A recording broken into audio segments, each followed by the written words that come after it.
بسم اللہ الرحمن الرحیم۔ حضرت عمر رضی اللہ تعالی عنہ نے کبھی کوئی خواہش نہیں کی۔ ایک دن مچھلی کھانے کو دل چاہا تو اپنے غلام یرکا سے اظہار فرمایا۔ یرکا آپ کا بڑا وفادار غلام تھا۔ ایک دن آپ نے فرمایا، یرکا آج مچھلی کھانے کو دل کرتا ہے، لیکن مسئلہ یہ ہے 8 میل دور جانا پڑے گا دریا کے پاس مچھلی لینے، اور 8 میل واپس آنا پڑے گا مچھلی لے کے۔ پھر آپ نے فرمایا، رہنے دو، کھاتے ہی نہیں۔ ایک چھوٹی سی خواہش کے لیے اپنے آپ کو اتنی مشقت میں ڈالنا اچھا نہیں لگتا کہ 8 میل جانا اور 8 میل واپس آنا صرف میری مچھلی کے لیے۔ چھوڑ دو یرکا، اگر قریب سے ملتی تو اور بات تھی۔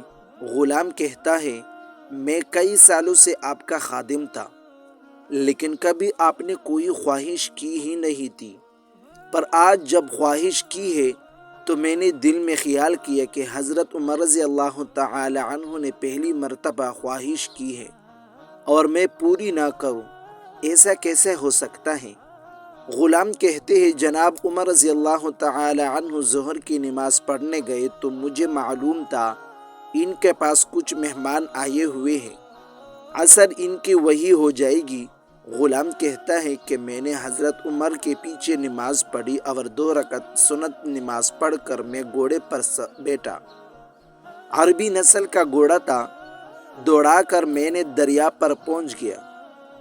عربی نسل کے گھوڑے کو 8 میل کیا کہتے ہیں؟ وہاں پہنچ کر میں نے ایک ٹوکر مچھلی کا خریدا اور حضرت عمر رضی اللہ تعالی عنہ کی عصر کی نماز پڑھنے سے پہلے میں واپس بھی آ گیا، اور گھوڑے کو میں نے ٹھنڈی چھاؤں میں باندھ دیا تھا کہ اس کا جو پسینہ آیا ہوا ہے وہ خشک ہو جائے، اور کہیں حضرت عمر رضی اللہ تعالی عنہ دیکھ نہ لے۔ غلام کہتا ہے کہ گھوڑے کا پسینہ تو خشک ہو گیا، پر پسینے کی وجہ سے گرد غبار گھوڑے پر جم گیا تھا، جو واضح نظر آ رہا تھا کہ گھوڑا کہیں سفر پہ گیا تھا۔ پھر میں نے سوچا کہ عمر رضی اللہ تعالی عنہ دیکھ نہ لے، پھر میں جلدی سے گھوڑے کو کنویں پر لے گیا اور اسے جلدی سے غسل کرایا اور اسے لا کر چھاؤں میں باندھ دیا۔ جب ہماری خواہشات ہوتی ہیں تو کیا حال ہوتا ہے، لیکن یہ خواہش پوری کر کے ڈر رہے ہیں کیونکہ ضمیر زندہ ہے۔ فرماتے ہیں، جب عصر کی نماز پڑھ کر حضرت عمر فاروق رضی اللہ تعالی عنہ آئے، میں نے بھی نماز ان کے پیچھے پڑھی تھی۔ گھر آئے تو میں نے کہا، حضور، اللہ نے آپ کی خواہش پوری کر دی ہے، مچھلی کا بندوبست ہو گیا ہے، اور بس تھوڑی دیر میں مچھلی پکا کے پیش کرتا ہوں۔ کہتا ہے، میں نے یہ لفظ کہے تو جناب عمر رضی اللہ تعالی عنہ اٹھے اور گھوڑے کے پاس چلے گئے۔ گھوڑے کے پشت پہ ہاتھ پھیرا، اس کے ٹانگوں پہ ہاتھ پھیرا، اور پھر اس کے کانوں کے پاس گئے اور گھوڑے کا پھر ایک کان اٹھایا اور کہنے لگے، یرکا، تو نے سارا گھوڑا تو دھو دیا، لیکن کانوں کے پیچھے سے پسینہ صاف کرنا تجھے یاد ہی نہیں رہا۔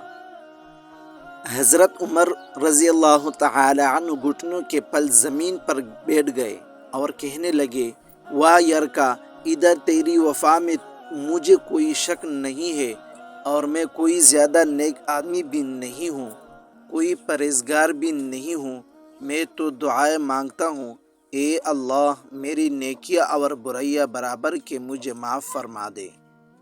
میں نے کوئی زیادہ تقوی اختیار نہیں کیا، اور بات کو جاری رکھتے ہوئے فرمانے لگے، یار ایک بات تو بتا، اگر یہ گھوڑا قیامت کے دن اللہ کی بارگاہ میں فریاد کرے کہ یا اللہ، عمر نے مجھے اپنی ایک خواہش پوری کرنے کے لیے 16 میل کا سفر طے کرایا، اے اللہ میں جانور تھا، بے زبان تھا، 16 میل کا سفر ایک خواہش پوری کرنے کے لیے، تو پھر یرکا تو بتا، میرے جیسا وجود کا کمزور آدمی مالک کے حضور گھوڑے کے سوال کا جواب کیسے دے گا؟